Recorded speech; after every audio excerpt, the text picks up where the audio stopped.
Well, good afternoon, Flame. Good How are you? afternoon, Lauren Hogan. How are you? I'm good, and let's welcome everyone to Laugh and Learn. Flamettes, where you at? Chime in, come on through. Come on in the room.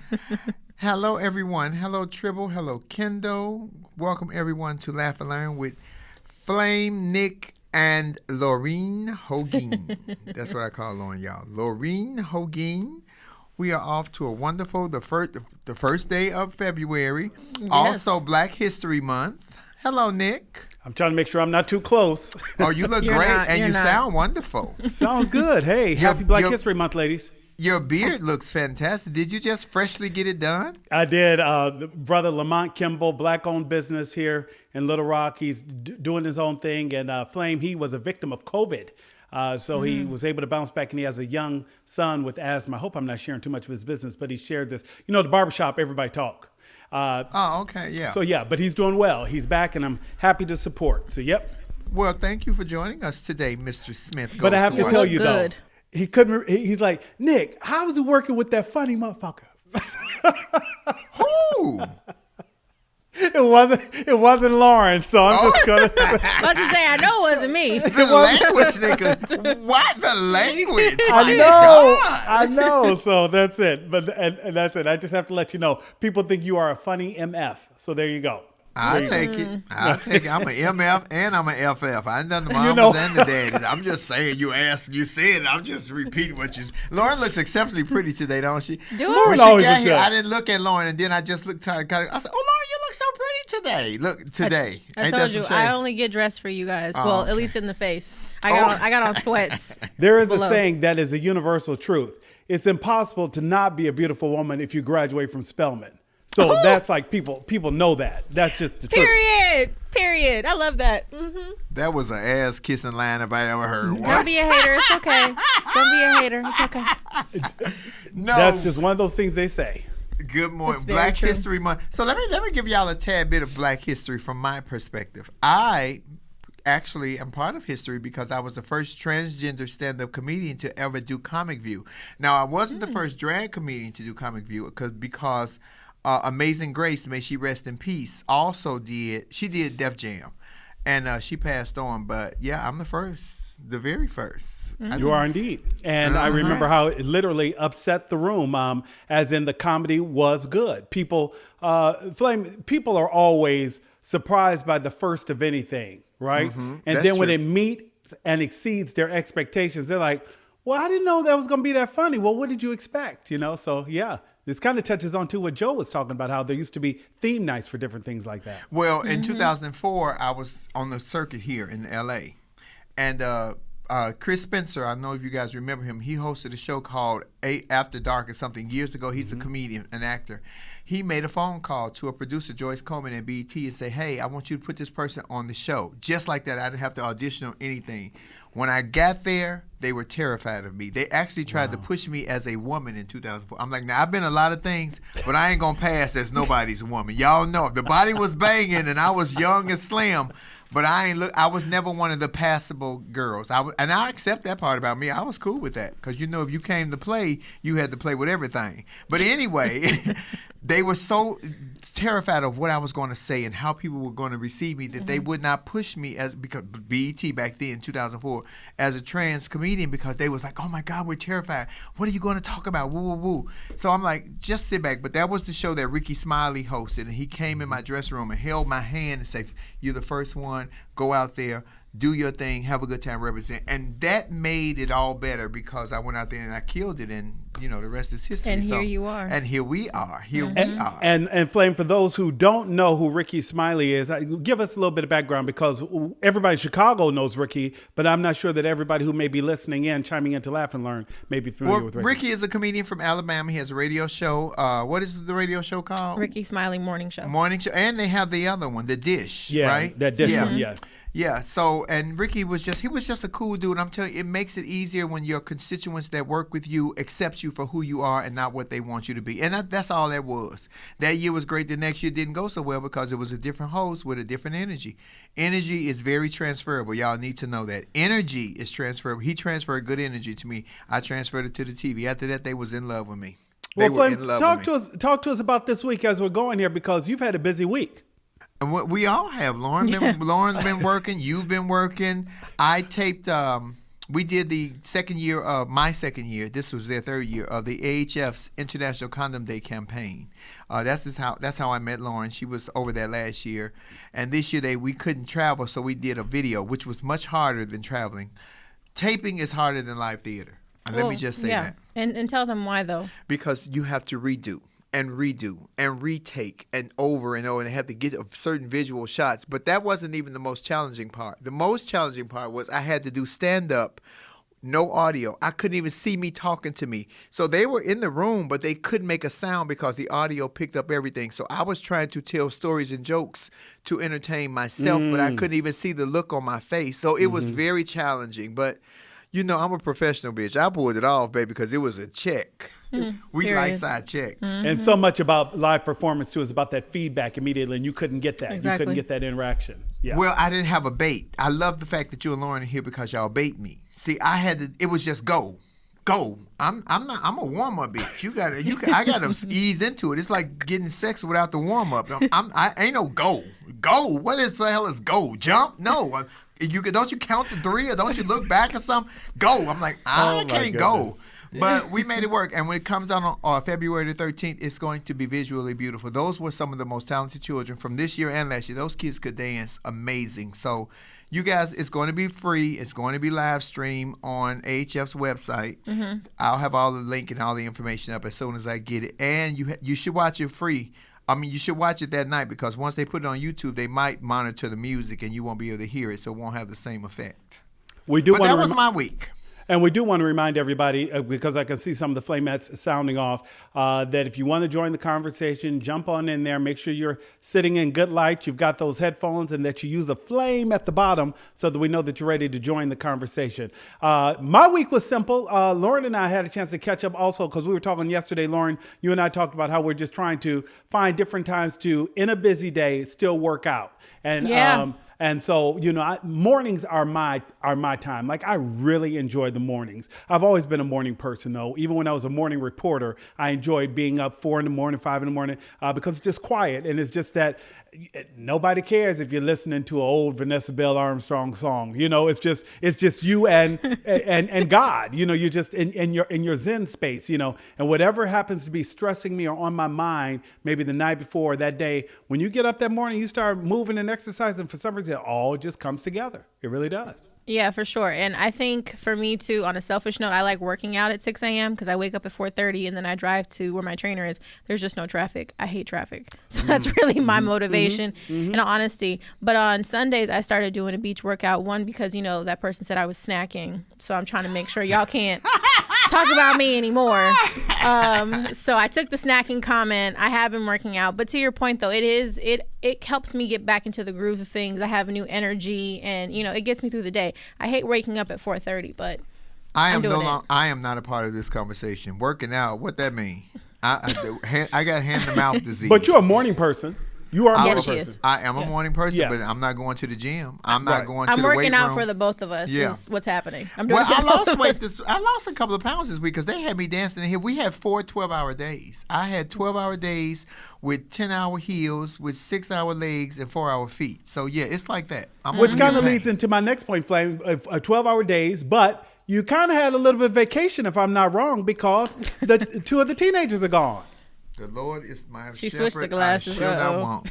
My daughters are gone. Drama 1 and Crossdresser 2 is not in my house right now, and my house is very free. My son has been very responsible. So thank you, Jesus, for the break. They'll be home Monday. But I'm enjoying my time where they gone. Anywho, where we going? And I want to make sure we recognize Cicely Tyson. That's what we were going to do before we jumped into anything else there. With it being Black History Month, but also we knew that we wanted to recognize her. Yeah, and I just want to make a quick quote from what Viola Davis posted. It just really spoke to me. She made an Instagram caption just to honor the relationship that she and Cicely Tyson had, and just the phenomenal life that she led in this movie industry. So she basically just said, you gave me permission to dream because it was only in my dreams that I could see the possibilities in myself. I'm not ready for you to be my angel yet, but I also understand that it's only when the last person who has a memory of you dies that you'll truly be dead. So she said that to basically say she's going to live on forever because she touched so many lives. She influenced so many people and just broke so many barriers. So she will be in our history books, to say the least. And we honor and cherish her memory and all that she did for us. So thank you, Cicely Tyson. Absolutely. You know, Flame, you and I have had a chance to talk about before because we're a little bit older. You and I remember Autobiography of Miss Jane Pittman when it first came out, how seminal that movie was. And I think it's one of those things where we've also heard people say, give people their flowers while they're here. And I'm glad that I do believe, from what I can see, because I didn't know Miss Tyson, of course, but from the outside, it seems as though she was allowed to get her flowers while she was here. Seems like she was celebrated by so many African Americans whose lives she touched, who were able to bless her in different ways, you know, as a professional and as the accomplished actress that she was. She made a lot of movies too. We only know her mostly for some of the newer generation knows her for the Tyler Perry stuff.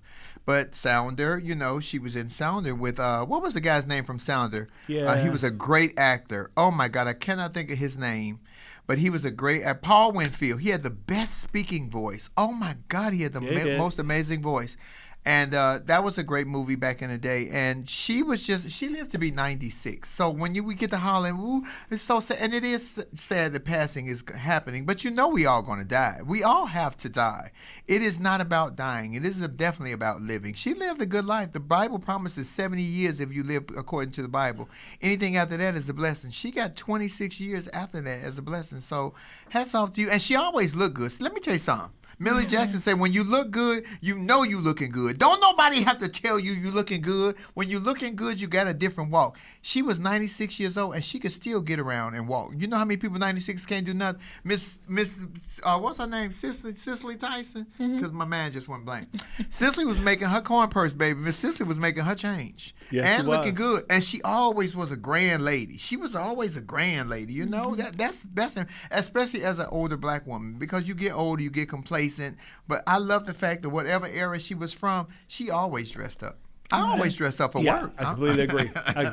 And if you'll remember, it wasn't a couple years ago, and one of the Flamettes will remember, but she wore a hat to somebody's funeral, and that became a meme because she wore one of the, it became Cicely Tyson's church hat, became like a meme. And I can't remember if it was Michael's funeral or maybe it had to be more recent than Aretha, but I just remember her hat and the way the hat that she wore still in the show, and everybody talking about Cicely Tyson's hat. So, yeah, I'm glad. I pray that she rests I don't know in peace. what you did different today, but not only do you look better, you sound good today. You're very clear. What did you do? You took a bath or something? What did you do? Working with my producer, Tribble, and I've been working on the audio to make sure it's right. So shout out to Tribble.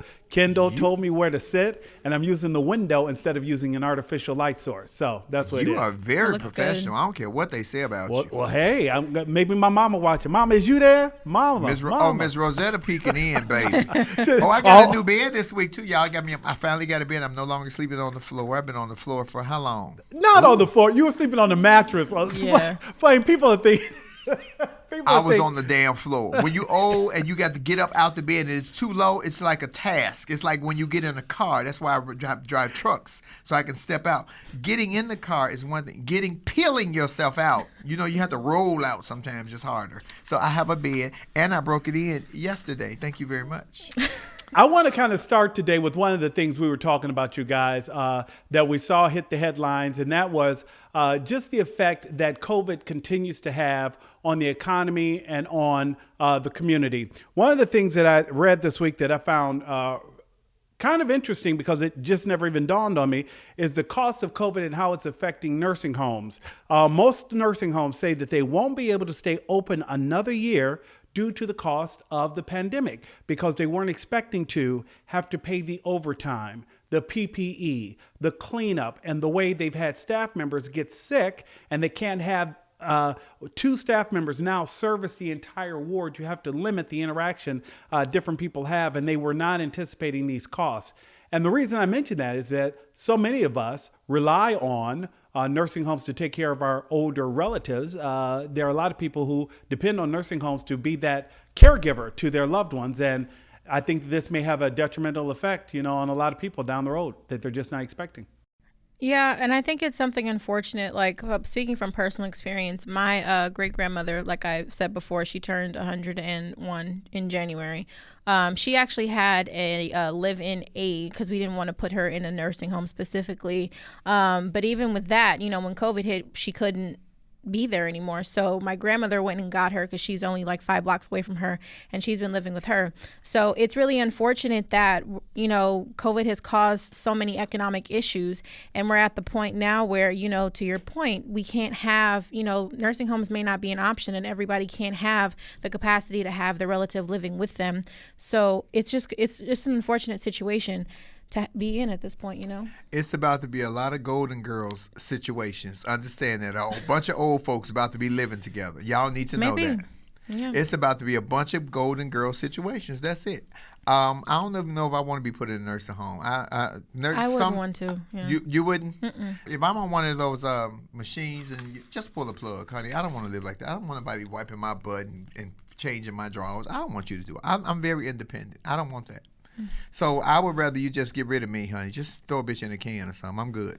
I think it's it's part of that whole uncomfortable conversation you sometimes have to have, because you and I both know you also have relatives who get a little bit older and they still want to be so independent that they try to drive on their own or they do different things, and you don't want them to be vulnerable or susceptible to crime or somebody coming into the house who does not have their best interest at heart. So all these things are just, I think, the best way around it. And, again, Flamettes can chime in, but I think the best way to do it is to have that conversation with your loved one to say, hey, what do we do in different situations? What do you want to have happen? What if they're not in their right frame of mind? They're not going to know what to do. Let me tell you something. What's the man? Y'all keep letting Harrison Ford, old-ass flat planes, take the damn keys. Shit, just take the keys. What you got against Harrison Ford? I love Harrison Ford, but he's not going to keep crashing planes. How many times he crashed? Twice? Yeah, at least twice. Yeah, for sure. Yeah. No, hell no. Yeah. Hide the keys. If they're already thinking they out of their mind, just work with them, baby. Wait, baby, you seen my keys? I ain't seen them, Grandma.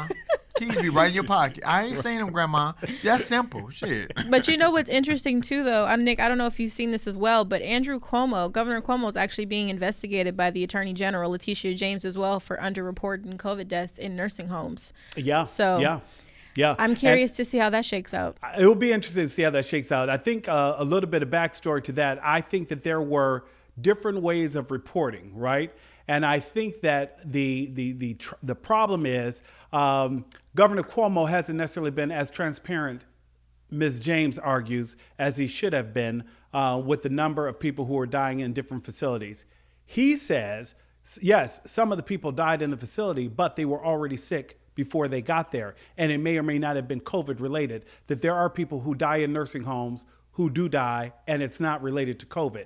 And that's where I think the investigation is going from. But he and Governor Newsom out of California right now are both under a lot of scrutiny because of just different ways both governors have handled the pandemic. They hot with Newsom here too. They got signs all on the freeway. Yeah. They are protesting against Newsom. They are hot with Newsom. I think they want to stage a recall, right?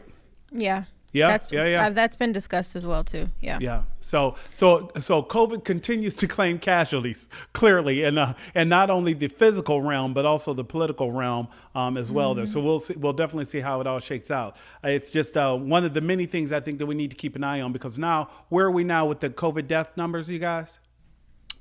I stopped looking at it. I did. Yeah. I stopped looking at it, and I didn't stop looking at it because I don't care. Right. I just was very busy this week, so I really haven't had a chance to look at the news, A. And then, B, if 2 million people pass, I'm still not taking the vaccine, so that's not going to even persuade my man. Baby, I tell you, if I see one more company come out with a vaccine, first, what was it at first, Lauren? It was Pfizer. Pfizer, 2 shots. It had to be sub-zero temperature. Then it turned into 1 shot. Different companies did it. It could be room temperature. First of all, I don't like room temperature water. I don't even like room temperature sex. I like it to be hot. Secondly, I'm not interested in taking any of that. You guys do what you want to do, but I'm not taking it. When some shit start falling off, call me. Hey, boo. Well, speaking of casualties, I think we can shift into the next topic as well. Nick, you and I talked about this yesterday, is that over the weekend, Trump's legal team for his impeachment trial actually quit on him. Yes. Dude. And that happened due to he wanted them to argue that the election was fraudulent. Allegedly. Now, his spokesperson, his spokesperson for his team has since come out and said that that's fake news. But according to sources and according to reporting by the New York Times, that's indeed what happened. That the legal team for President Trump wanted to mount a defense on the constitutionality of whether or not one can impeach a person who is no longer in office. Mr. Trump wanted them to argue the fact that the election was false. And the challenge with that is you cannot argue something you know not to be true as a licensed attorney and want to hold on to that license and not be brought up on charges. So you're gonna lose your license. They wouldn't do it. Yeah, they would not do it. He has, though, since then. We are happy to report. Yes. He has indeed, since then, Lauren, hired two new attorneys. Mm-hmm. Yes, indeed. Please tell me one of them is Giuliani. I just want to make sure he loses. No, it's not Giuliani. But two controversial attorneys. They have a record of being very controversial in the cases that they argue. So go ahead, please. They are indeed. They are David Schoen and Bruce Castor. Schoen, an attorney from Georgia, numbers amongst his clients, all sorts of reputed mobster figures, and also does not believe that Jeffrey Epstein killed himself. He was supposed to represent Jeffrey. I agree with him on that one. I do too. I don't think Jeffrey Epstein killed himself. I agree on that one. And then Mr. Castor is an attorney from Pennsylvania and the former district attorney, and he's known for his decision to not prosecute Bill Cosby in 2005 after Andrea Constad accused a comedian of sexual assault. And he said that, in 2017, he sued Ms. Constad for defamation, claiming she destroyed his political career. So, okay, so here it is. Guess what? Those two lawyers are already paid because not my Flamettes, because, we pride ourselves of having the smartest listeners on the internet. But all you all who donated $400+ million to that he's going to be the president again campaign, y'all already paid for his lawyers. Y'all already paid for his, because it's like Cash App. You ain't getting your money back. You send the money to the wrong person. Yeah, you blessed them. Thank you. Hopefully they needed it. Now, that is absolutely true. That's absolutely They're already paid. They're already paid because he don't need to raise no money for that. So before he starts saying, I need money for legal fees, nigga, we already sent you $420 million that you owe $420 million to. Now, not me, because, I'm not sending you shit. But I know my Flamettes didn't either. Nicholas, did you donate to the Trump administration for for legal? I did not. No, I did not. Yeah. I have to check with you, player, because sometimes you be surprised at me. But you look so handsome today, Nicholas. If we weren't friends, I would probably try to push up on you, but you ain't my type. Yeah. I said probably. Don't run with it. Don't run. The compliment ended with a little bit of shade, but that's okay. You're like, let it sit there. Move on. Move on. Exactly. But it is disheartening to think that his whole legal team quit, but they still got Republicans in the Senate that's still pushing his narrative. It's ridiculous. It is. And what is the bitch name? Let's segue. Let's segue. What's her name? I called her a bitch. Segue. What is the bitch name? Her name is Marjorie Taylor Greene, and she's actually in the House. She's in the House. Is she on the live? No. Bring her in, Marjorie. Come on. I got something for you, sister.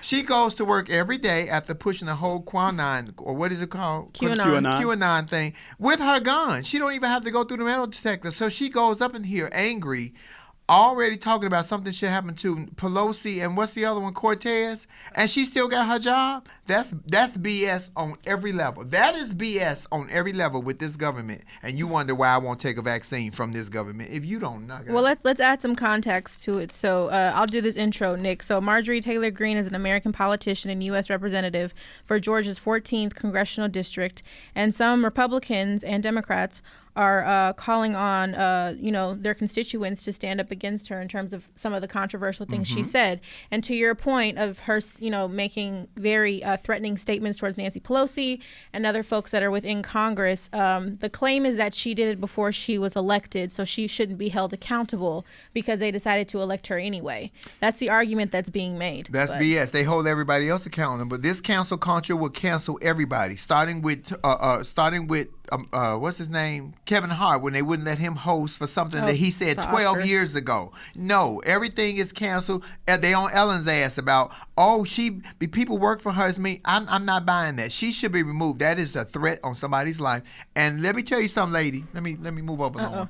Fuck with Pelosi if you want to, because Pelosi is my bitch. Fuck with it if you want to. This wig coming off and I'm coming at you. You ain't gonna even recognize it. I'm gonna roll up on you like a brother. You gonna think I'm the damn doorman. You ain't gonna even see it coming, sister. I be to grab that gun and your ass. You better leave my Nancy Pelosi. You know I love Nancy Pelosi. I think it's terrible. It's sad. It's really sad. It really shows who America is. They keep continuing to show themselves again and again and again. And more so, I think the Republicans. And Nick, I'll turn it over to you after I make this last point. Even Representative Adam Kissinger, I don't know if you've seen that today. He actually came out against and said, Marjorie Taylor Greene is a problem, and he's also supporting Trump's impeachment. And he said he's been getting disownment emails from his family, from his friends, and people saying, you're the devil. How dare you turn your back on Trump and support Democrats? So the Republican Party as a whole is really experiencing a break, is what people are saying, and Trump has really shaken up the whole dynamic of it. So Nick, he has indeed, Lauren, and I think this is where either we are ridiculously removed or something is happening where we are missing what the draw is, because I really do try to get it when I don't get it. When people say, "Oh, you're gonna love such and such," it's so funny.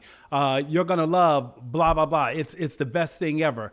Blair Witch Project is the scariest movie you'll ever see. So you go and you're like, okay, wow, what didn't I get? What are we missing that so many people are willing to literally lay prostrate for President Trump? For former President Trump. I'm blown away by the number of people who will fall and take a knee and kneel before His Highness just to kiss the robe of his garment, or just to be blessed by him. I'm seriously floored. I don't get where he moved into deity status, that people are just so enamored with him that they will literally walk away from everything that they know. I Marco told you Rubio, 2 weeks Ted ago. Cruz. I told you 2 weeks ago why this is. Because before he got into politics, he was a businessman who did business with both sides of the coin. He did business with Republicans and with Democrats. He knows dirt on everybody. Blackmail. So he is in a position to destroy you because he knows dirt on you. Illegal dirt, as far as what do they call it when you building buildings and all that? What is that called? Real estate? Yeah, real estate, and with building the buildings too. All the materials where they order construction from China. His hand is in all those pots. And as dumb as we think he is, and I do think that he's dumb, he's smart enough to remember, I hold the cards on you. I can pull the plug on you at any given time. The only people who challenges him are people who've never done business with him, i.e. Nancy Pelosi, i.e. Kamala Harris, i.e. Joe Biden. But the people who have done business with him, he got the goods on them. This is why they revert to not saying anything. Because I'm still not going to understand that as a man, Ted Cruz, how you going to let him disrespect your wife publicly to the world, and then you still side with this nigga? I'm just telling you, he got dirt on people. Yeah, I think blackmail is definitely a key part of this, because there's different stories that are around.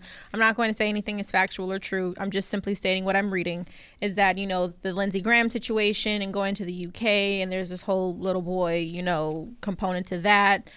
We don't know exactly what it is. Wait a minute. I missed something. Wait a minute. You haven't read that? You haven't read that? Lindsey Graham was going overseas playing with the little boys? So there was 2 years ago, or I think it was 2 years ago, Lindsey Graham was flying to the UK. He made about 12 trips to the UK, and there's supposedly he was doing something with little boys. It's not confirmed or denied. I'm just simply stating what I'm reading, so nobody hold me accountable.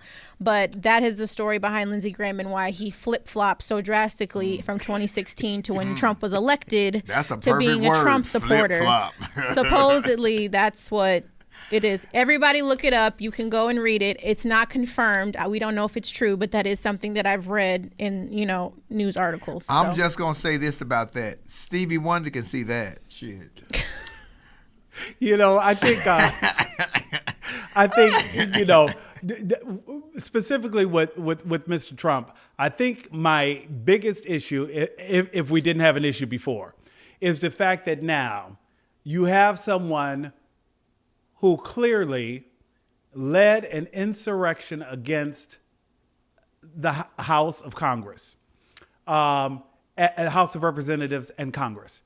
You know that this happened. Many of you were there and were yourselves moments from being victimized, yet you still will not hold this man accountable for the actions of those whom he incited.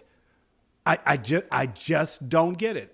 He got dirt on him. I'm telling you, and that Lindsey Graham story is not even a stretch because, for years, I'm telling you, I know a bunch of the boys who do the dating sites and with rent porn, on Rent Men. It's called Rent Men. And whenever they have those big conventions, Republican and Democrat, let me be honest, they say a lot. They make a lot of money doing those things. They go to those cities and they get picked up by a lot of statesmen. That's what I'm saying. Well, I didn't say that somebody said Lindsey Graham name personally, but I've heard that for years from personal friends. And to be messy, we'll just be a little messy Let's here. It's no different from if, the whole mail-ordered bride thing situation as well, because there's some politicians where it's like, where'd your wife come from?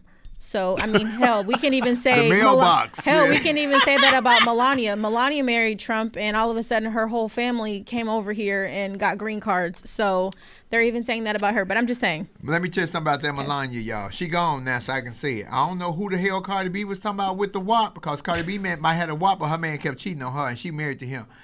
Baby, let me tell you something about Melania. She went from being a escort to allegedly to a model showing all her body to she married the most powerful man in the world. Baby, let me tell you something about Melania. I don't know what you was talking about, Cardi B. You might have a WAP, but that Melania got the bop bop bop bop, baby, because she became the first lady off of hers.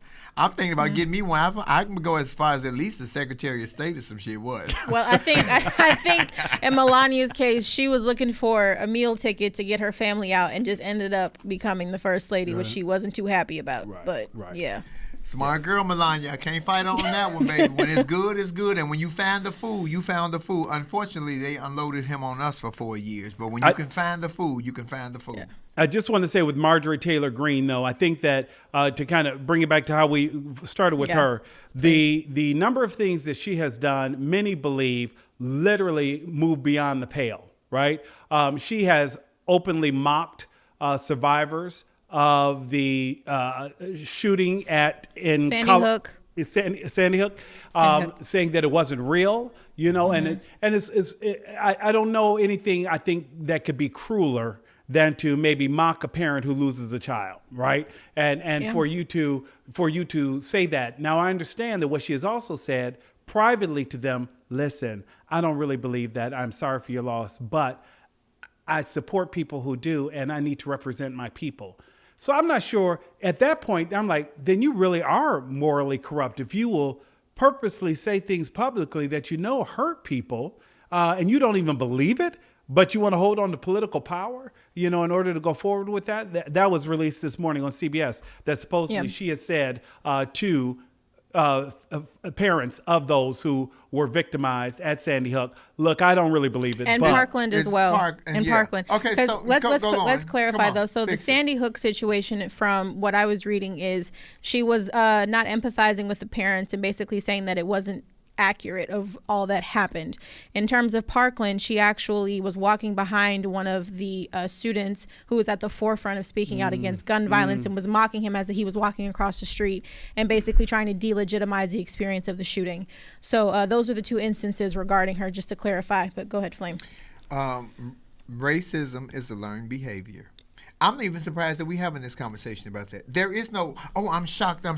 They have been getting away with stuff just like this for years and years and decades. She's just bringing it out.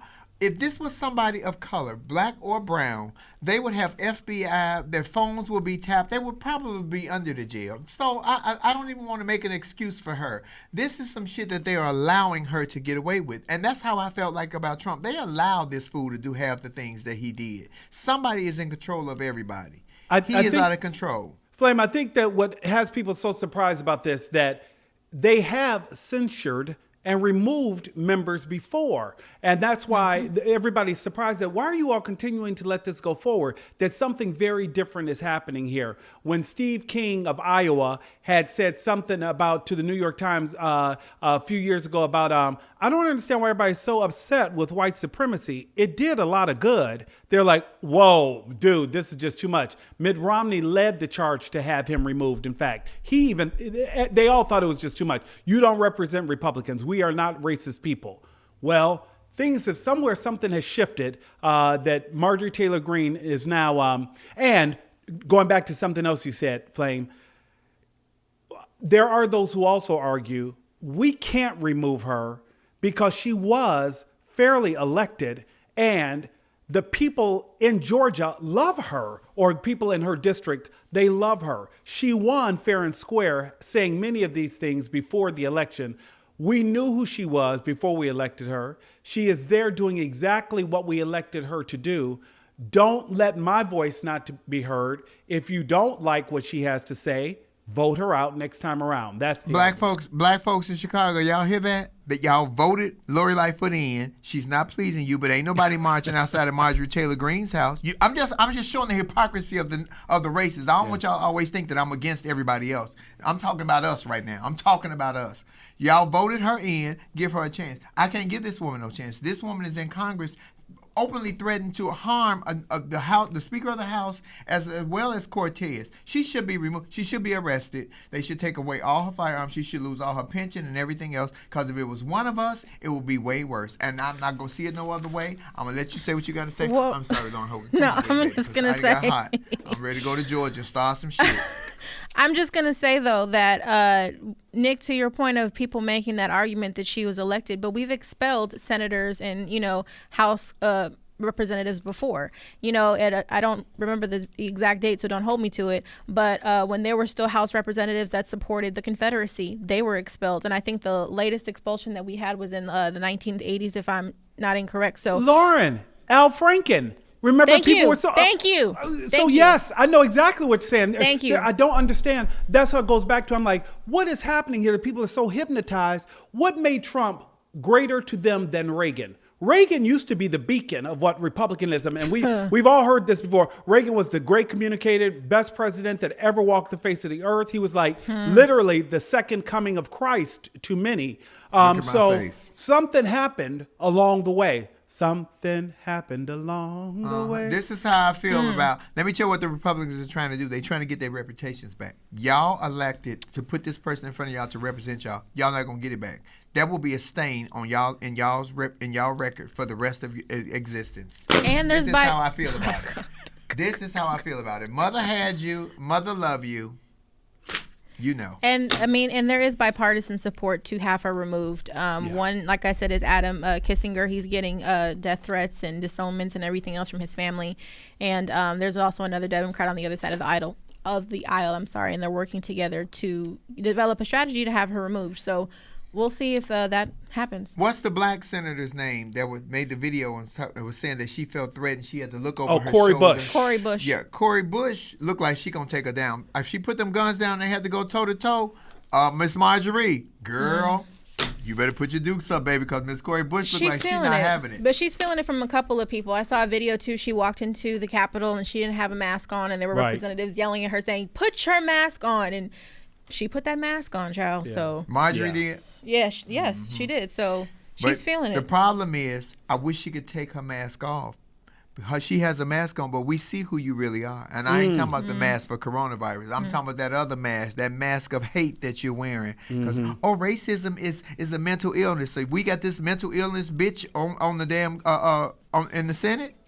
Is that what it is? Because racism is mental illness. So we got a slow bitch on representing Georgia. Okay, Georgia, y'all did good with the blue on one hand, but that little part of Georgia where she from, I'm just saying. But there's work to be done. Hey guys. Hey, Good morning, TT Jan. Jan. How are you, love? I'm doing well. Now, Corey's from St. Louis, and she was getting ready to dust up Marjorie and even their staffs, their staff people have had yelling matches about the mask, but the whole time Marjorie was on live trying to incite rhetoric, saying, you see what it's come down to, you see what's going on here. She's definitely got an agenda, and I don't know what it is yet, but we got to keep watching her, because they just gave out committee assignments and they put her on. She shouldn't be on education. She's on education, labor, and budget. So they need to take her committees and start isolating her, because McCarthy's not going to deal with her. And she wants to keep the craziness up. She really does. Her husband's there. All her kids are not there, but her husband's there. So, and they own a construction deal. So it's some kind of way, I know, because white folks don't come without an agenda, that they're going to try to swing something or grasp hold of some power, because that's their motivation. Hate us for being who we are. Now, you know what? If I don't want an abortion, then I don't have an abortion. If I don't like people with blue eyes, then I just stay away from people with blue eyes. If I don't like going to the synagogue, I don't go to the synagogue. But all these things, they've made a whole movement of disliking. These people hate who Trump hates. I don't know one person that's getting up saying, damn, I want some blue eyes. I want to be white. Well, wait a minute before y'all judge TT Janet and think that she's racist because she's saying she got a blue-eyed dip. So I'm just letting y'all know she's talking in general, but she got a blue-eyed dip. If you join Love Lounge, you'll know about that. Come on, TT Janet. And I do have a blue-eyed dip, but there are, and I have blue-eyed friends as well. So when I make blanket statements, I have to speak from where people are suffering and not try to put on kid gloves to make everybody feel like, oh, she's not talking about me. Because on your way to the office today, if you saw somebody the police pull over somebody to give them a ticket, you didn't stop and say, last week I ran that stop sign too. You kept on going. So if it doesn't apply to you, what I'm saying, then don't be insulted. Mm-hmm. But we have to know positively what this movement is about. As long as they felt like we couldn't have what they had, they could stomach us. So we didn't have a black president. So we know that they're on to something. They've got a black VP that's smart as a whip. We know they're on something. Every sport we feel like we want to compete in, we dominate that sport. When you look at blue-eyed women, they want you around for an accessory because they're dubbing your swag. They're trying to be you and be you better than you. They've always wanted to lay with your men. And for these white men that are sitting around talking about what they don't like, if they had a quick 15 minutes and they thought you'd buy into it, they'd have them some jungle love. So all this is to make them feel better. Because if you don't want these people, if you don't want this type of music, you turn to a different station on your radio. Nobody's running up to you saying, hey, like me. You better like me. Give a fuck. I don't give a damn about what you don't like. Jan, you had got so hood. I love it. I'm getting warm again. I'm getting warm. They can try to imitate, copy, duplicate, but what's the motto, Janet? Can't know what? Can't no bitch do what I do. No, day of the week. And in with what? And for those just tuning in, what TT Jan is talking about is cultural appropriation at its finest. Okay, right. That's what it is. And to go back to Marjorie, though, I do want to touch on one point you made, too. Her being on the education committee, why it is so offensive and why people are so upset. And Republicans are saying, oh, Kevin McCarthy is going to go have a conversation with her, which is not going to do anything because there are reports, too, that he is the one that actually reports to some folks that are associated with QAnon. So it's going to be, it's going to fall on deaf ears. But because of the, insensitive and, just disrespectful comments she's made about, Parkland and Sandy Hook, that's why people are so outraged about her being assigned to the education community, because it's more of a slap in the face. Almost like all of what's happening on the Republican side of the aisle is intentional to cause hurt and more damage. So. And it's not like the education system can stand it any longer. We had 4 years of Betsy DeVos dumbass, and she just ruined the damn education system. And along with the COVID, the kids have not been in school since March of last year here in California, and in so many other different states. You don't replace dumb with even dumber, because she's even dumber, and she's even more racist. And we'll never get Black history taught in schools because they don't teach Black history in the schools that my children go to in Long Beach because of the district that we live in. So if they don't learn it at home, they won't learn it. We are in a situation. I said it the other day. We have been in some shit, and we still in it, but we have shovels. Right. And I'm going to need us to get some mini shovels because we need to micromanage some stuff, don't we, Lauren? No, we do. But also, too, this is going to be a defining point in history, though. And that's also, too, what's being talked about more is which side of history are you going to be known for standing on? Which side of the aisle are you going to be on? The side where it's convenient for you because, Trump may have some blackmail on you, or are you going to be on the side of right? That's what it is at this point. And you know what? Everybody can't spend 20 years in Congress. So if that means that you had to be the martyr and stand up, then be that and be known for something, then fall for anything. This woman moved out of the district of her home, which is not uncommon, but to move to a district where she thought and she did win in. It's so crazy. I mean, I just don't know anybody who says, you know what, I want to be with you white people. I woke up and I'm pissed off. I've been trying to bleach my skin. Nobody's trying to warm up to these people. They're entertaining their own selves with stupidity. Well, you said at the beginning of your conversation, I'm sorry, Lord, that there's a method to the madness. There is always a method to the madness. Oh, yes, it is. Well, I also, too, want to acknowledge that all of these far-right extremists, too, they're not all white. Let's also bring that in because, for instance, the leader of the Proud Boys, his first name is Enrique. So, is that the one who stuck the dildo up his ass? No, he's not a founder. He's their head. He's the leader of the Proud Boys. He liked the head, huh? But his name. But my point is, his name is Enrique. So we still all of these folks that are the far right extremist racist groups, they're all not white. So we also need to acknowledge them too. Those folks are trying to assimilate and be a part of white supremacy. Right. However, they are not white. So we've got those group of folks too. You've always saw that there's some that are going to sell out themselves because they want a larger crumb. It's not like the world's going to see them any differently. Ask OJ, ask Tiger. They still see you as such. You've just been selling out yourself. And as soon as they got a chance to put their foot on your neck, that's just what they do. I know there are Candace Owens out there. We know them. We know Pierre, I don't know his last name, who's a correspondent. I mean, that fight this and stand up for this rhetoric. The Paris, oh my God. Mm-hmm. Wait a minute, T.T. Jan, let me get you light, because you had went too deep for me, and I'm not used to you going so deep, Jan, because girl, you had got aggressive. I had almost got turned on, girl, if you don't knock it off. T.T. Jan, I got moist myself. I Jan, who's your Super Bowl prediction for the Super Bowl? Who you going with?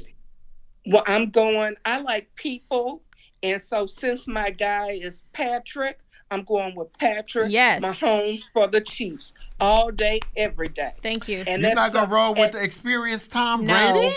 You mean the Trump supporter? You mean the Trump supporter? Tom don't get no love from me at all. Now, I do have a crush on his wife if I was going to go there, but Tom don't get love from me at all. Patrick Mahomes, you support the Trump supporter? Every day. Oh, no. I definitely was going with Kansas City. Okay, great. Yeah, I was. Tom Brady too old. He needs to sit his old ass down.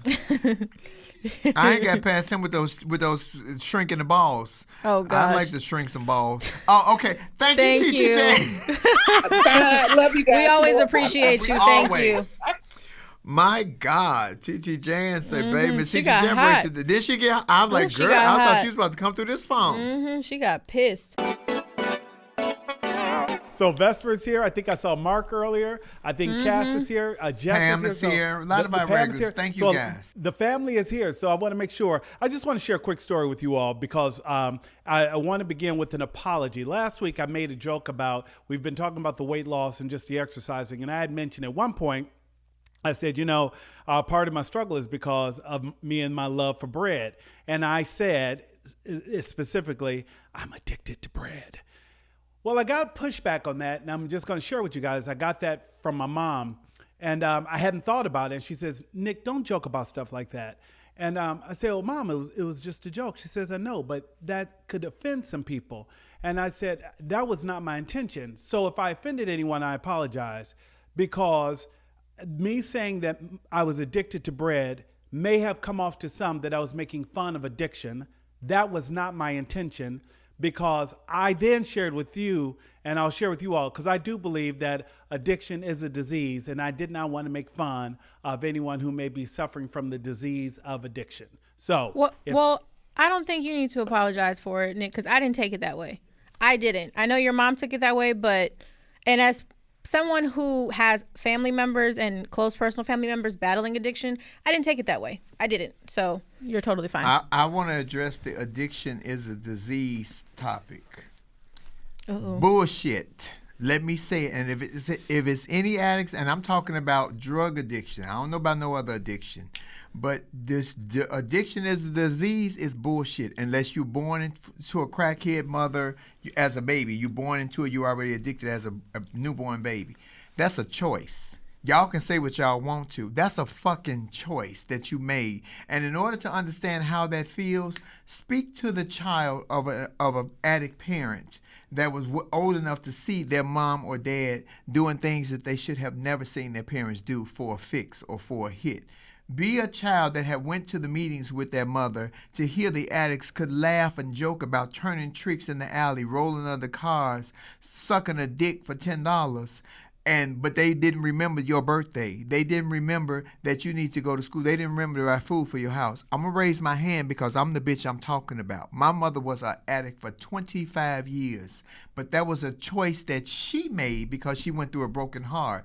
It's always another way. But we sometimes choose the way that's going to take the pain away. I'm not bashing my mother. My mother has been clean for 30 years. I'm very proud of my mother. But I'm talking about what I've witnessed as a child and the shit that I went through. And I hate when addicts, especially drug addicts, say, oh, it's not a disease. It's a fucking choice that you made. Wherever you were in your life at that time and you made that decision, that's a decision that not only you have to live with, but whoever you are responsible for has to live with. And it stays with you forever.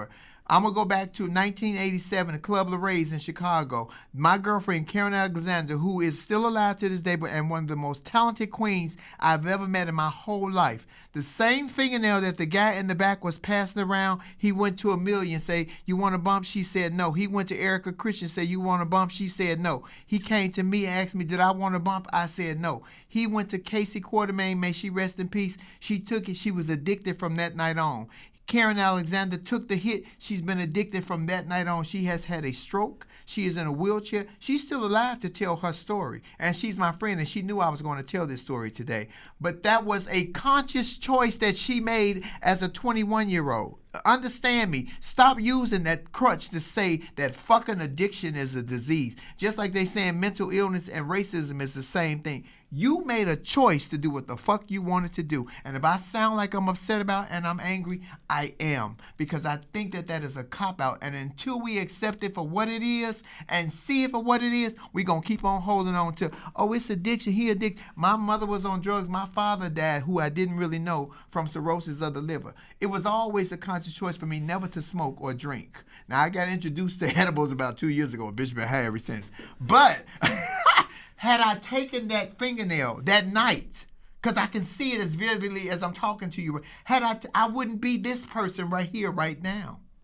That's all I'm saying. That's a cop-out to me. So if you're addicted to something and you made the choice to constantly do it and do it and do it, if you know that you don't have that strong enough gene in your constitution or your DNA to fight, why even go and do it the first time if you know you're going to mess yourself up? That's all I'm saying.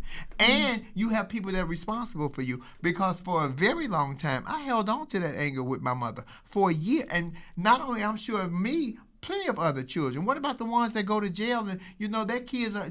You never apologize to your children to me, because I don't think you could ever make that up and keep hollering, oh, it's a disease. A lot of you guys who get clean and sober with the whole 12-step program, y'all need 13 more steps, because you be clean from the drugs, but you still have the drug mentality. That's worse than being high. That's fucking worse than being high.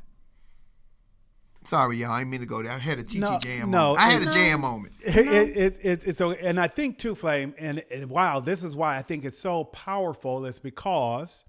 I watched you raise your little brother, and I think that's why your kids are so, I don't know. I think that's why they're so independent, so smart, and so you made sure none of the things that you experienced. And again, I don't want to speak for you, and I will stop here. They've never had to worry about the lights being on. They've never had to worry about refrigerator not being full. They've never been without. You get what I'm saying? That you've always made them a priority. And I think that is also what has made you a caregiver. You've cared for me. You've cared for me. Don't cry. I'm not. You better not.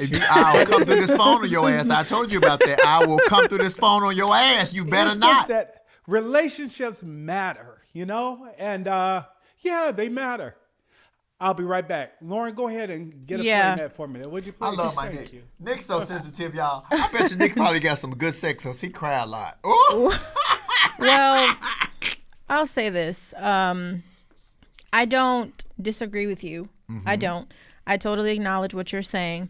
But I will say I'm kind of in the middle on the argument. And I say that because having a close family friend who was on drugs, homeless, and everything else in the streets for over, for about 10 years, and has been also clean and sober for 10 years. And I also currently have a family member who's addicted to drugs. We have no idea where he is. Having conversations where I think the disease argument sometimes is made is more so in the recovery and maintaining sobriety aspect of it, is what has, been explained to me. And I say that because if we give an analogy like diabetes, for an example, that's a disease. You can get over it, right? You can get over diabetes, but I see it as when you're diabetic, you have different triggers that can, throw off your blood sugar level and not have you in a state of stability in terms of where your blood sugar is. But you don't necessarily be born with diabetes. Diabetes could be something that was already in you. You choose to do drugs. I'm only talking about drug addiction. No. But that's to my point, though. You even mentioned how, some babies are born because they're crack babies. Right. And then there's other people that decide to get on drugs. So it's a choice. That's why I'm saying when you said that part, I absolutely agree with you. But I'm saying I think the disease argument could possibly be made is in terms of maintaining your sobriety and your recovery, because like I was saying with diabetes, you have different triggers that can throw your blood sugar off balance, and that's something you constantly are going to have to battle with. Drug addiction and overcoming that, you're going to constantly have to battle with different triggers that might trigger you to go get that fix, but it's going to constantly be a battle that you have to deal with for the rest of your life to maintain your sobriety. So that's why I'm saying I think I'm kind of in the middle, because I absolutely agree with what you're saying. I do. I understand that it's a choice part. Like I said, I have a family member who's currently addicted to drugs that I have no idea where he is. However, I also have, a close family member who has talked about his recovery and what that's like and how he constantly has to deal with it. So, and I think that's where the disease argument can be made. Those are my thoughts. I told her she had to agree with me, y'all, because I would have fought her on camera if she didn't. No, I'm just joking. Well, you never deny somebody's experience. I also don't believe in that, because that's your experience. You had it firsthand. You never deny somebody's experience. You acknowledge it, and then you provide feedback. That's how you actually have open-ended conversations and you learn from one another. So, hey, Vesper. Oh, hey. There's my white chocolate. Hi, my white chocolate. How are y'all doing, beautiful ladies? Good. How are you? So, Vesper, we are having struggling. You hear the conversation, you hear the emotion, you hear the roller coaster ride. Y'all know when I'm at home, this is how I talk. So I ain't gonna change me for nobody. Let's do it. Yeah, and when Nick was apologizing earlier, my whole thing is like it's better to beg for forgiveness than ask for permission. It's kind of the same thing. It's like, why apologize for something unless people get upset? And you shouldn't apologize for having your own opinion, unless that opinion is actively harming someone else. You know what I'm saying? And I agree with you, because everything you were talking about addiction, it all boils down to self-control. And Lauren is right too. It's more about after that self-control comes into play that, addiction can be, considered a illness, But on Marjorie Taylor Greene, I've been on top of it, Flame. I've been on top of it. Because Vesper's in Georgia. I want to urge everyone to be as active as you were under 45. Because if we do not put the pressure on them, they will continue to do whatever the hell they want to do. And I'm already on top of Ossoff and Warnock. They promised us $2,000 checks. What are they doing right now? Trying to play around with Mitch McConnell and work around the filibuster? No, they can do this through reconciliation. And they should have done it last week. So I'm going to give them a month before I start losing my shit. But no. We should have had that $2,000 checks in our accounts before the 1st. It is the 1st.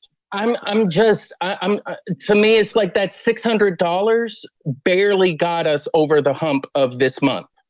And I know that we are better off. We're not great financially, but we positioned ourselves to weather the storm. But now we are coming close to that little bit of, that $600 did not go very far. And I know it wasn't like that there's so many people out there struggling right now to buy food, to put a roof over their head. And whether or not they did this moratorium on evictions does not matter. People can still have an eviction on their record because it gets filed with the courts, and then it affects their credit, and then it affects their future housing opportunities.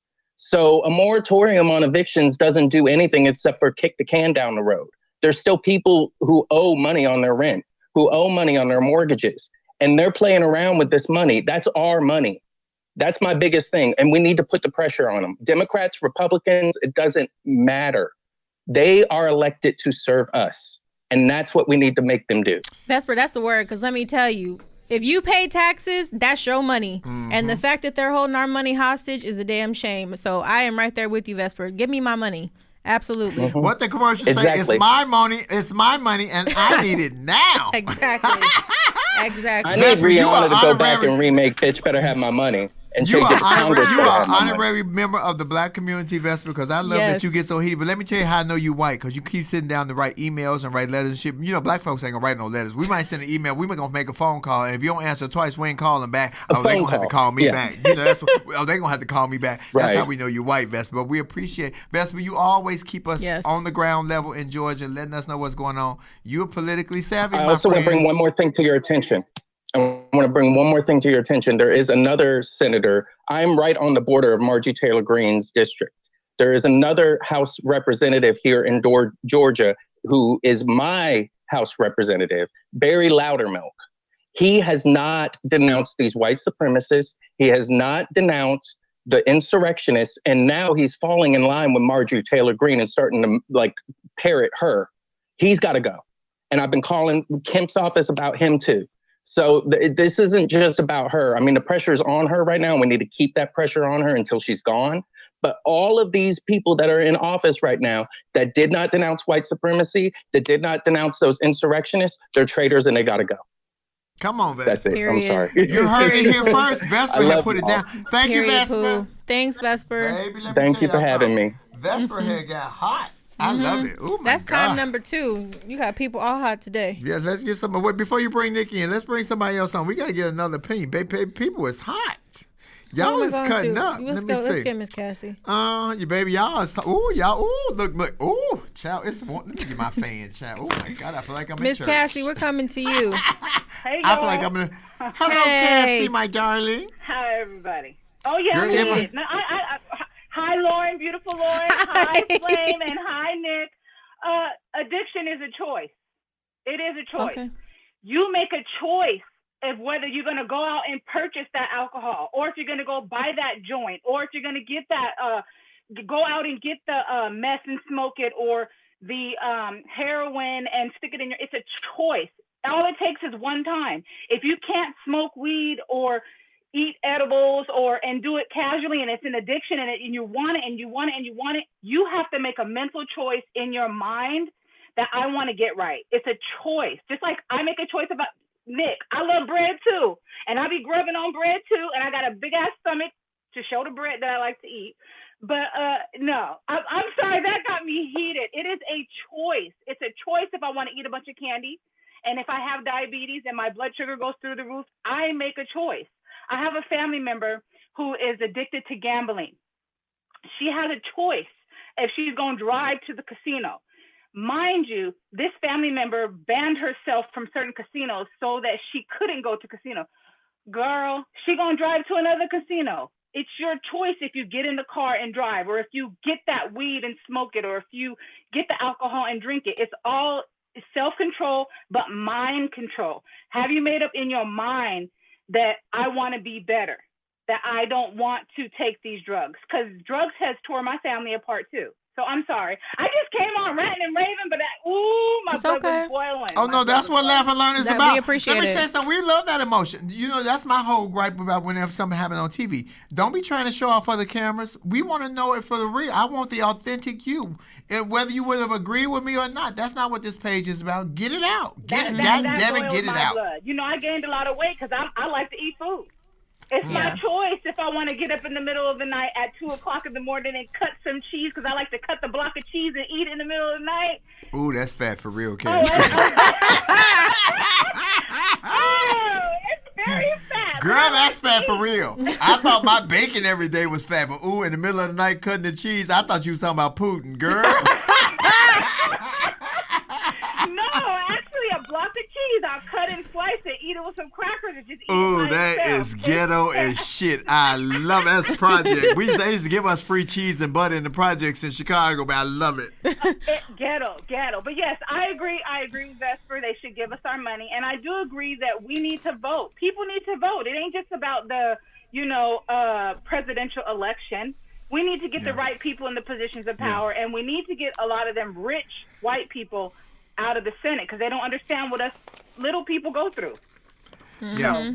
Cassie, thank you for coming on with all the emotion. Girl, you was all the rage today. Thank you, my darling. I had an interview with NBC this morning because apparently this weekend, Michael Chi made a joke about them lifting the ban on the trans people for the military. So NBC wanted my opinion because remember I made a joke about it on They Ready in 2019. Speaking of They Ready, the new They Ready 2 season starts tomorrow on Netflix. So make sure you can watch it midnight tonight. But if you have Netflix, please watch Tiffany Haddish presents They Ready 2. It starts tonight. Anywho, they called me because they was asking my opinion on the whole them lifting the ban on the transgender in the military, and I was like, I think it's great. I think that the transgender community have made so many strides in the last 2 years that we keep the little stuff supersedes it. So with the pronouns and the bathroom rights and all that, this is the fight that we want to have. But we have a state senator, McBride in Delaware. We have under the Biden administration, a doctor who's transgender. Now we have them, they have lifted the ban. 95% of the transgender community that's complaining that Michael Chi made a joke on Saturday Night Live Saturday don't even want to be in the military, wouldn't even sign up for it. Probably don't even vote. So what is the big issue here?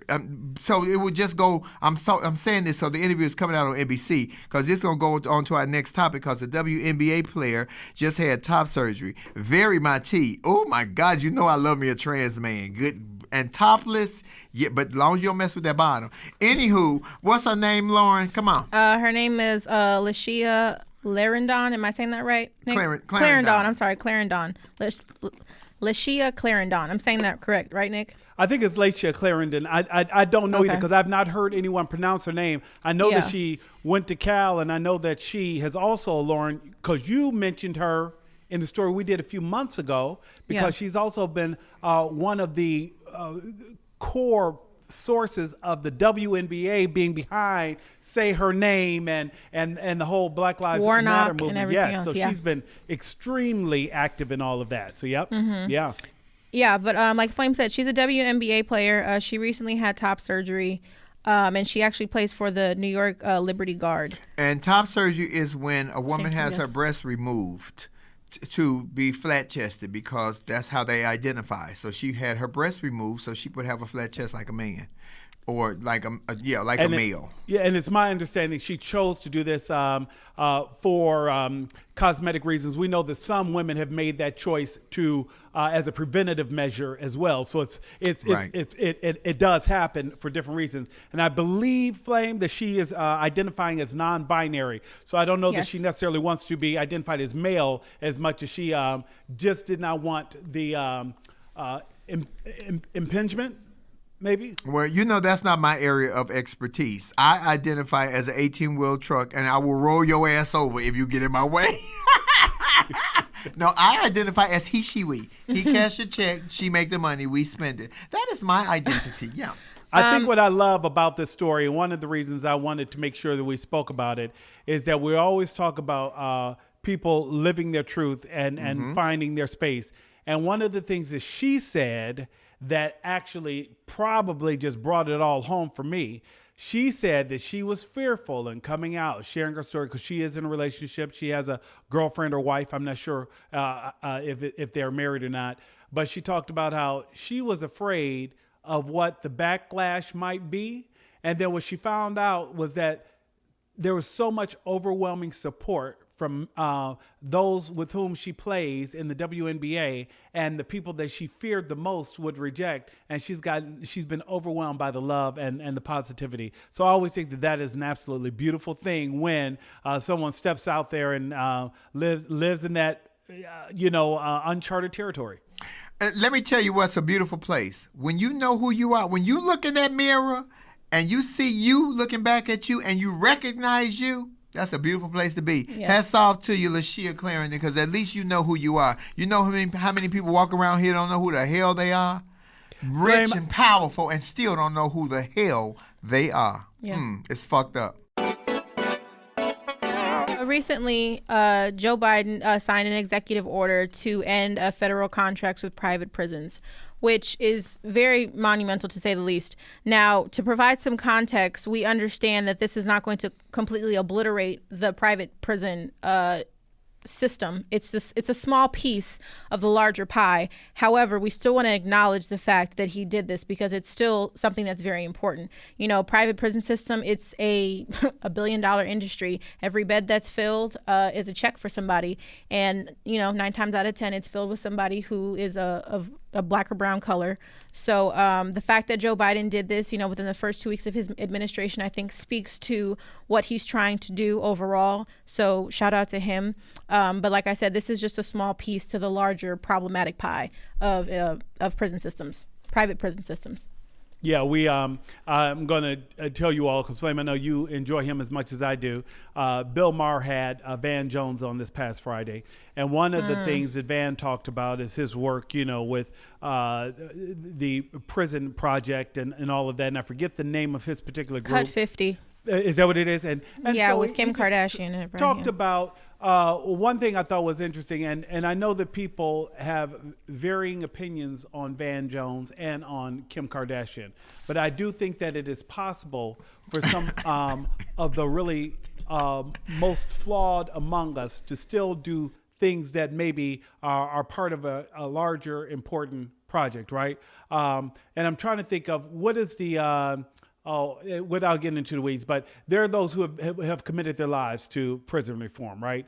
And one of the things he mentioned is how they've been really wise in a lot of these private prisons. They're in rural communities where they employ so many people, so they get tied into your economic base, and all of a sudden, we've got X amount of people who work there, and we ought to keep it here. But one thing he said that just resonated: anytime there's a profit margin for anything, you're now looking at inmates as product and no longer as people. And what needs to happen, which I thought was really interesting, is that prisons should be more of a Christian-based model where we're talking about reform. Christians believe in redemption. We don't focus on that in prison. It really is about incarceration and it's about punishment, and that whole system needs to change. Van Jones, let me start right there. That Stephen from Django 5 out the 7 days of the week nigga. Let me say what I said. Because to me, my opinion, my page, if you don't like it, that's how I feel. Van Jones is a sellout ass nigga from Django because Van Jones is a fence rider. He came behind at the very end to jump onto the bandwagon. Now he's on this whole prison reform because he's dating Kim Kardashian. They're not dating. Don't do that. They're not dating. They're not dating? No, they're not dating. Oh, they just fucking. God. Oh, I'm just asking for a friend. I said what I said. What they gonna do? What's they gonna do? Come to my page? Anywho, Van Jones, to me, is part of the problem because when it's time for him to speak up, he's one of those brothers that throw the rock and hide the hand until it's convenient for him. And if you don't know what I'm talking about, do your research and go back and look at some things, especially when the Obama administration was in, especially when Obama was first running for office, that first go round. This nigga lost in the sauce to me. I said what I said. He's very attractive, and sometimes he's with us, but I don't need a sometimey fair weather friend. I need you to be here or here. There is no in-between on this because they made it where we can't have an in-between. You can't fence ride right now. You are either on this side of history, like you said, Lauren, or on the opposite side. Let me tell you something. I love Bill Maher, though, and I love what they said about the prison reform, but we already knew that was a factory. That was always, especially since they become privatized. It is really like a factory. It is like a fucking, and they make $600 million a day. You know how many celebrities and black folks are invested into these private prison systems? I'm talking about famous black folks, basketball players, very famous basketball players. I ain't going to say the nigga name, but lots of people are invested in this. So this is a business for so many that you don't know their names because you don't see their faces publicly, but they still flowing their money in. And in order for that money to keep circulating and boomeranging, you got to have prisoners, starting with us. Really quickly, one, I absolutely agree with you on the Van Jones comments. But secondly, Nick, can you just clarify the Christianity comment? Because there was a couple of things that flew up asking, why are you incorporating Christianity into the prison conversation? One of his arguments was that the whole idea behind Christianity is redemption and giving people a second chance. And the idea behind incarceration is the fact that, hey, we believe that every sinner has a soul and everyone is worthy of redemption. If this is indeed true, Van had made the argument that,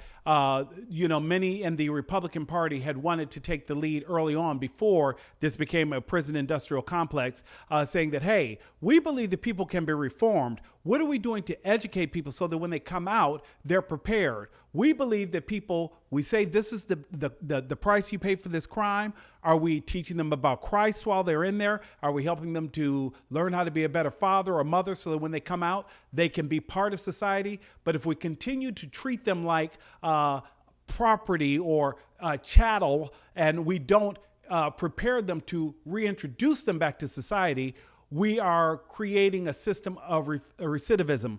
And that's where he was saying that the Catholic or the Christian model of reform would be better applied to those who are incarcerated. And these are Van Jones comments? Yeah, this was this past Friday. And they also had, without going into it, they had this couple of biologists, not bioethicists, but biologists who were talking about the origin. And Flame, I thought about you talking about the origin of COVID. So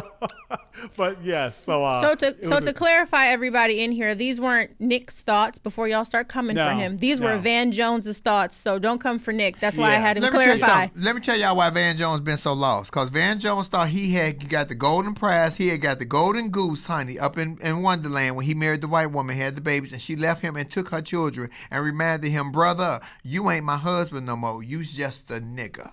Van Jones has not recuperated from that. He is a broken man, and not because she was white. He is just a broken man who is trying to find himself. I wonder who he sees when he looks in the mirror, because he don't see a brother. He is the most, one of the most, and I think he's a good looking man. When I in my youth, I would have gave him a run around the block a couple of times, but I don't like that his DNA and his constitution don't spell man. It spells weak, and I don't like weak men. Period. Yeah. I mean, I have a few issues with Van Jones. I got a whole lot of them. More than yeah, a few. I do. And Tell even that nigga to call me. And even you kind of saying those remarks regarding faith and, reform and Christianity, it sounds so absurd to me. Because, I mean, we've had the conversation about religion on this show before, and everybody's relationship with God is personal. And the fact that he is trying to put, like, oh, you need to read a Bible and it'll help you reform prisons, it's like, what? What are you saying? But also, too, for me, it's just, he's such a flip flopper, and it's just like offense rap. And this is my issue. I don't like or respect people that conveniently use the Black community to seem like or to profit off of us, and that's how I feel he conducts himself, and that's what I more so don't appreciate about Van Jones, because he married a white woman, and he thought that was going to get him somewhere. It didn't work out because she left him, and. But anyway, I'm saying all that to say is that if you're going to be for this community, then do it, walk in that truth and be in that space 24/7. Mm-hmm. That's my main issue with him. Mm-hmm. And don't, make, what do I want to say? Don't disparaging. Not disparaging, but just don't use, convenient devices to make arguments around religion and Christianity. I don't appreciate that. It upsets me. I don't appreciate that. That's it right there. You want to start a fight, have a conversation about politics or and religion. Baby, straight up. In every community and every nationality, it starts a fight. Nicholas, before we get off of here, we never did get who you taking for the Super Bowl, because I know you're a huge football buff. Who you got? I am a football fan, and this is, I'm going to get it. But, and my crew, we always root for the Black quarterback. Okay, good. Okay. Yeah. I thought you were going to say Tom Brady. I was like, No. This is what I will say. I will say this. Tom Brady showed us just how he really is. Let's say this. Tampa Bay Buccaneers never would have made it to the playoffs without Tom Brady. They definitely would not have made it to the Super Bowl without Tom Brady, because we saw what they did with the talent they have now last year with Jameis Winston, who threw for more yards, half of them interceptions, but look where they ended up. This year, first year, learns a new system, moves to a completely different climate, everything changed. Players he never played with, and you still get them to this. How do you do that? Aaron Rodgers was supposed to stop him. He said, yeah, Aaron, okay, I'm going to show you what old men can do. So part of me is like, you know what, for old men everywhere with a little bit of gray, I'm like, yes, I love it. But, let me speak on Tom Brady's behalf. The reason Tom Brady is so bomb is because he's married to Gisele Bündchen. Baby, she's beautiful to look at. I'm telling you, sometimes when you look in the mirror when you get it in and the person that you with is prettier than you, it makes you feel wonderful. Gisele Bündchen is beautiful. Good woman on his side, baby, make him boss. I still don't think they're going to win, but he got a good woman on his side. Back to a thing you said, Nicholas, about religion in prison. The prison definitely don't teach religion. But when I was in prison, because I was in prison, you know how many men was in there, they find God in prison. They go to jail, they get clean, I love the Lord, bless this house, and woo, they talk the whole God, but when they get out, they leave God in jail. Nigga, you needed God while you was in there, but when you get out, you leave him in there. Well, he waiting for you when you come back. I'm just letting you know, because that's the line. Oh, yeah, I found God in jail. But they all religious and living a certain way, and then as soon as they get back free into the world, they go back and revert to their same thing, if not worse. Not all of them, but a lot of them. But they leave God in there, so they leave the religion in there. They find God while they in there. As soon as they get out, they free. They back to basics. Baby, let me tell you something. Religion is one of the touchiest subjects. And when my 1 hour special come, I'm going to give it to y'all for the first 17 minutes. I have had a wonderful time. I don't know about y'all, but I had a great time. Flame, I was thinking, I just want to say to the Flamettes, something got in my eye. I don't know what's going on in this place because crybaby. Oh my goodness. Crybaby ass. Getting bad air. I'm telling you, maybe it was just a hint of COVID or something. I don't know what's going on. Absolutely not. We're not taking that one. Oh, okay. Nicholas, we love your sensitivity here, and we love that you know who you are. I'm telling you, it takes. I don't cry in public in front of nobody because I'm a monster. But men who know who they are comfortable being who they are in front of everybody, and that's what this page is about. We are who we are. Period. Yeah. Yep, we are indeed. And again, we're not trying to get anybody to change their mind. We are just simply trying to get you to use your mind. Because critical thinking is powerful, baby. And when you're talking to me, don't come at me dumb, because if you come at me sideways, I'm going to straighten you up. We had an amazing time. Thank you guys so much for joining us here at Laugh and Learn. Please remember to share, like, and subscribe to Lauren Hogan on YouTube, Nick Smith News, or Flame Monroe, or Apple, iHeart, Spotify, Amazon, wherever you watch your podcast, you can catch us there, ladies and gentlemen. Thank you for being a part of the conversation. Thank you to our producer, Tribble, to our cameraman, Kendall, and yeah. We'll see you guys next week. I love you guys. Peace. Remember, can't no bitch do what I do. Not now. They keep trying, though. Bye.